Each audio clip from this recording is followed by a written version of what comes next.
أسعد الله صباحكم بكل خير. النهاردة هنعمل الكبدة الجملي. ده الصنم بتاع الجمل، حتة صغيرة. دي حتة ضاني من اللي هي صغننة جدا. 4 فلفلات رومي، طماطميتين ناشفين، بقدونس والثوم فريش، والكبدة تحب الثوم.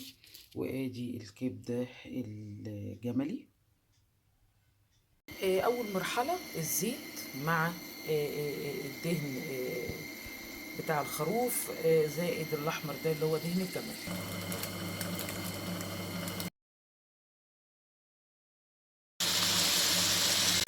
هنحط الثوم،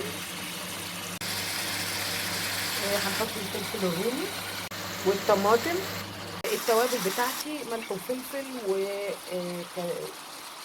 كبابة صيني وبهارات وكمون وشوية كاري، اسفة شوية بابريكا وشوية كركم، اما معلقة صغيرة كاري،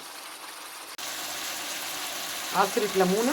وده بيعتبر الشكل النهائي لكبدة الجمل.